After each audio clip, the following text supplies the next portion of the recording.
galera, aqui quem fala é a Cassiana e esse é o capítulo 27, que é o primeiro capítulo da segunda temporada da saga Anunnaki.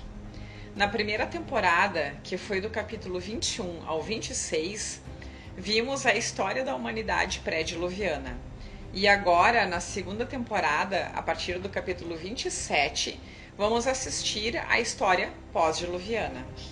Agradeço aí a atenção e o carinho de todos os inscritos do canal, a galera do Multiverso, nosso grupo de WhatsApp, e bora juntos então desvendar os segredos da origem Anunnaki da humanidade terrestre. Finalmente, com o dilúvio universal, o massacre se havia consumado. A Mãe Terra, depois da mudança dos polos magnéticos, erupções vulcânicas e terremotos, culminaram na ruptura de grandes massas de gelo, sobretudo antárticas, o que acabou liberando os 4 cavaleiros do Apocalipse. Água, ar, fogo e terra exibiram todo o seu poder ao redor do planeta, necessitados de se libertar de toda a energia de ódio, guerra, dominação e magia negra daquele período, afundando finalmente um continente onde, por milhares de anos, se haviam enraizado belezas ímpares, a Atlântida. O planeta Terra decretou o fim de um ciclo, Gaia, sempre soberana, e para o início de uma nova etapa se fazia necessário expurgar toda aquela iniquidade. Desde instâncias superiores, se decidiu instaurar a quarentena planetária terrestre, cortando a conexão do humano com seus planos superiores e perdendo muitas de suas capacidades ao baixar o espectro de luz. Devemos entender que boa parte do Gênesis bíblico faz referência confusa à Atlântida, utilizando arquétipos, símbolos, mas sem mencioná-la especificamente, por estranho que possa parecer. Mas foi uma parte de nosso passado proibido e que querem esconder a todo custo. Atlântida matou em parte a energia de amor do planeta, assim como a harmonia entre o feminino e o masculino, pela energia do ego, racionalismo frio, patriarcado ferrenho em que estamos até hoje. A ideia de que o homem fez mau uso de suas capacidades de luz e que ofendeu de alguma maneira o divino, de que Caim, que simboliza as raças regressivas criadas junto com outras raças corrompidas com almas maldequianas, matou simbolicamente Abel, que representa os 144 mil espíritos puros que encarnaram na Terra para enraizar e manter a luz a pelo menos uma parte da humanidade. Ao que agora, quando relemos o Gênesis bíblico, este com certeza ganha um novo significado, muito mais claro e profundo da mensagem oculta que contém. Há uma famosa passagem em Gênesis 6 que diz que os filhos de Deus viram as filhas dos homens e estas eram formosas e procriaram com elas, dando origem aos gigantes Néfilins. E isso faz referência às distintas raças criadas geneticamente em Atlântida com o apoio primeiramente dos Anunnaki e depois por outras raças regressivas do cosmos. Então, Adão e Eva comeram da árvore do conhecimento, que menciona por sua vez as escolas de mistério de Atlântida, desviadas na magia negra, que possuíam precisamente uma árvore como símbolo, em contraposição às escolas da árvore da vida, que se mantinham fiéis aos ensinamentos puros dos mestres lemurianos. Definitivamente, o afundamento de Atlântida e a quarentena terrestre, com a conseguinte degeneração das capacidades de luz e longevidade, é simbolizado na expulsão de Adão e Eva do paraíso. Já falamos antes do dilúvio, lendo os sinais que dava o planeta, mas também por aviso dos planos superiores, o mestre Thoth junto com 1000 mestres lemurianos que ainda habitavam Atlântida, mais 600 mestres atlantes, emigraram para o Egito a fim de assentar uma nova base na esperança de garantir um futuro ao ser humano, já que sabiam que Atlântida apenas restavam alguns séculos mais de vida e que pereceriam em guerras e hecatombes. Pouco tempo antes de se desencadear o dilúvio, uma grande biblioteca que concentrava todo o saber atlante daquele momento, assim como a história das distintas humanidades que já pisaram no planeta, foram transladadas da pirâmide de luz da grande ilha Atlante de Undal à sua pirâmide gêmea, que não é outra senão a grande pirâmide de Gizé, que hoje conhecemos, sendo que, naquele tempo, o Egito era pura selva tropical.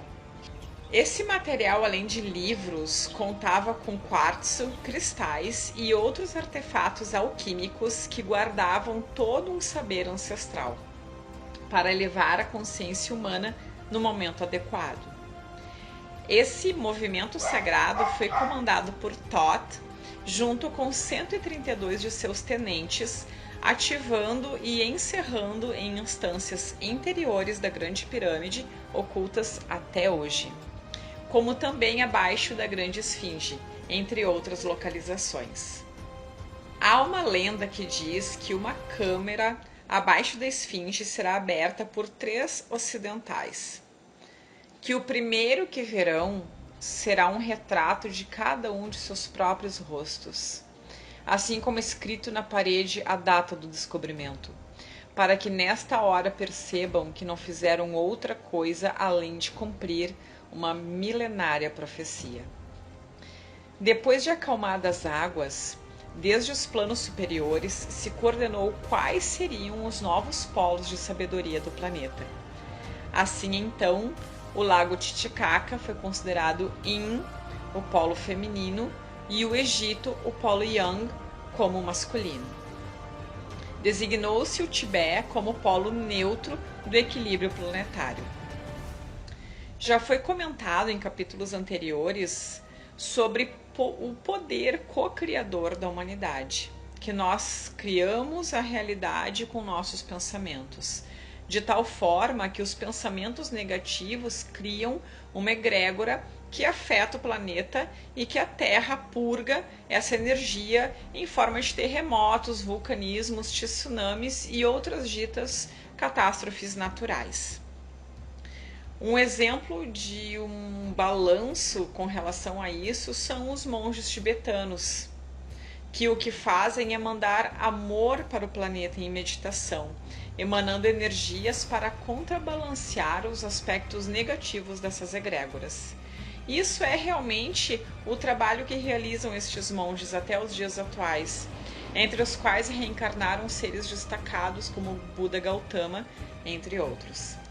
Um verdadeiro enigma são as zonas central e sul-americanas nestes milênios após o dilúvio, além das cidades intraterrenas, tanto nos planos físicos quanto nos etéricos, fundada por descendentes lemurianos e atlantes, residentes até os dias atuais nestas superfícies, e desenvolveram culturas que vieram dos saberes dos mestres lemurianos, assim como de outras raças do cosmos, como os restos de humanoides de crânios alongados que foram encontrados tanto na América quanto no Egito.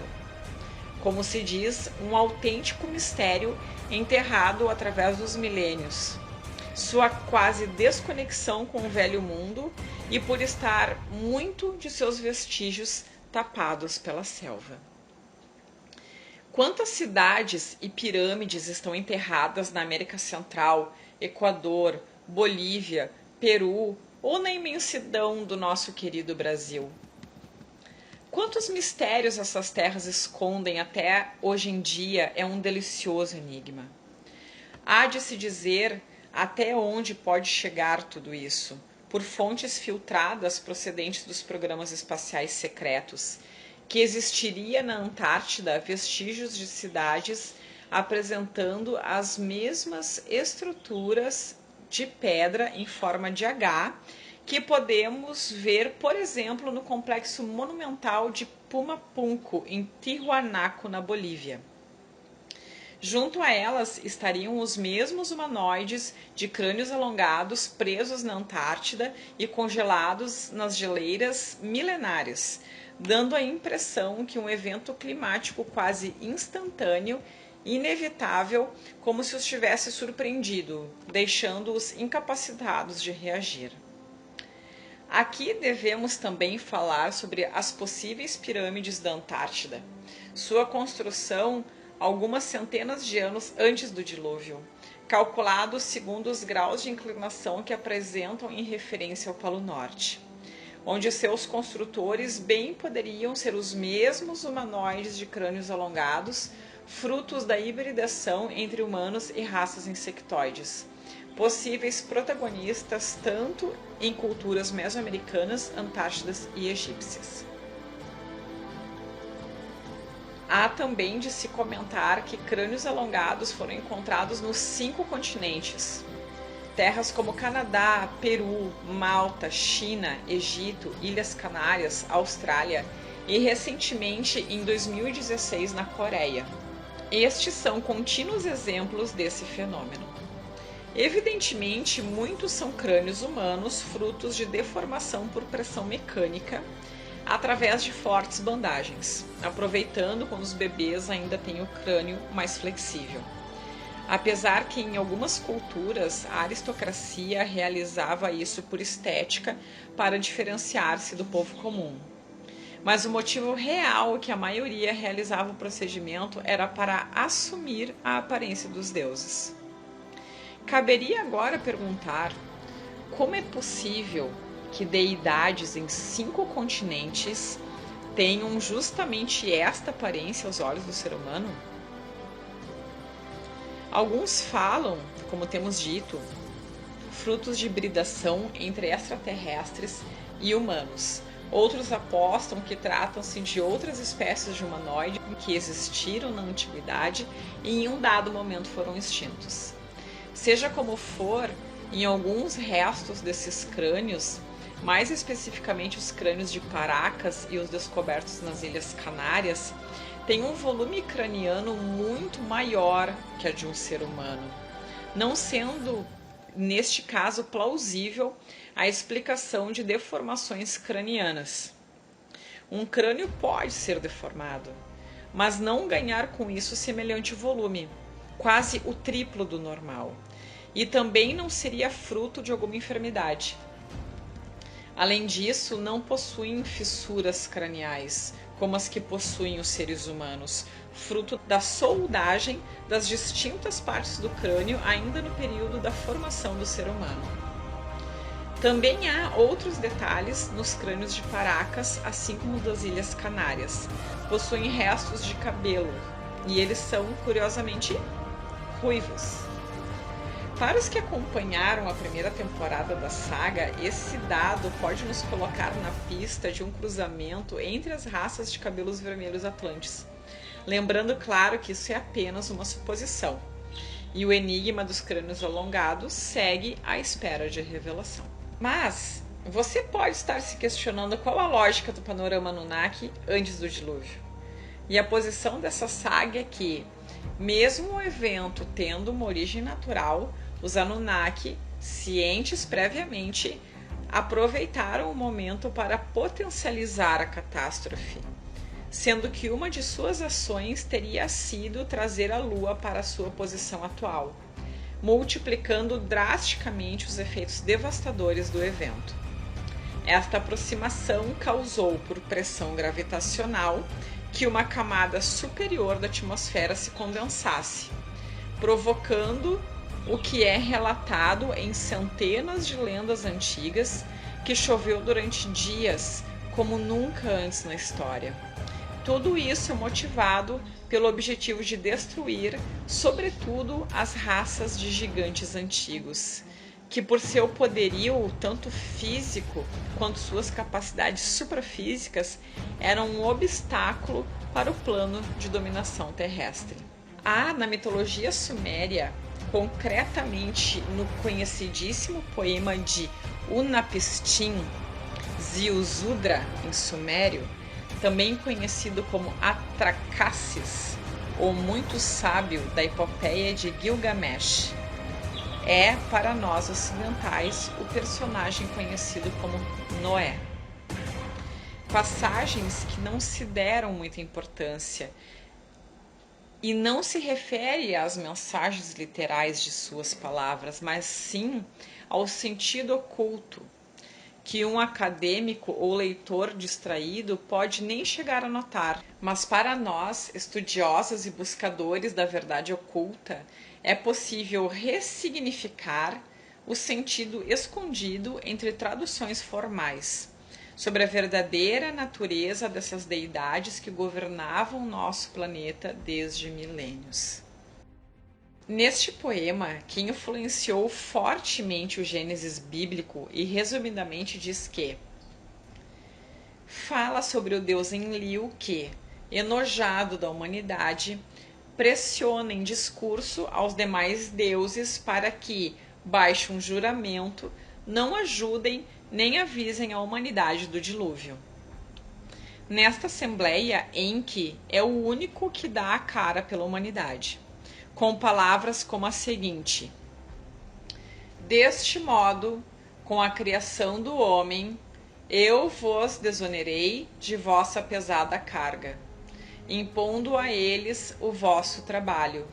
E agora, reunidos, ordenais sua eliminação, chegando a decidir o seu retorno ao nada? Vós haveis decidido que neste sentido por mim, baixo juramento, eu Enki, o príncipe. Por que me quereis comprometer com o juramento? Acaso poderei eu levantar a mão contra minhas criaturas? E esse dilúvio que falais, diz-me que és, porque eu o ignoro. Mas Enki, vendo que a assembleia dos deuses Anunnaki estavam definitivamente fanatizadas pelo dilúvio que Enlil promovia, e sendo alvo de mira de todos eles por se opor, Enki decidiu ser prático, aderiu ao juramento, mas o rompeu posteriormente, avisando ao muito sábio Noé, dando-lhe instruções para criar uma embarcação que livrasse a ele e sua família do que estava por vir, que nem ele mesmo, Enki, tinha muito claro. Se dá a ordem ao deus dos ventos e das nuvens tormentosas e ao deus da chuva e do trovão que desatassem o dilúvio. É curioso como em algumas frases se deixa sugerir que os deuses Anunnaki viam aquilo tudo a partir do céu ou desde outro plano, lembrando que estes seres têm capacidade de mover-se entre a terceira e a quarta dimensão. E sobre esse desastre vivido pela humanidade, a crônica suméria diz que o deus do trovão entrou entre as nuvens durante um vento furioso e com um único golpe rompia as amarras e soltava o barco da destruição. O deus dos ventos sacudia a terra com suas garras e tempestades golpeavam o planeta. Discorre a maldição igual ao que guerras contra os homens. Ninguém via nada. Nada resultava discernível nesta carnificina. O dilúvio movia como um touro e a escuridão era profunda. Tudo havia desaparecido e as pessoas morriam como moscas. O estrondo do dilúvio assustava até os deuses, que haviam perdido a razão, ao ver como eram arrancados seus filhos ante seus olhos. Então é isso, curtiram? Então deixa aqui o seu joinha, ativa o sininho, compartilhe os vídeos com a galera, que no próximo capítulo vamos seguir estudando os textos revelando qual era a condição das raças Anunnaki depois do dilúvio universal. Vejo vocês, até lá!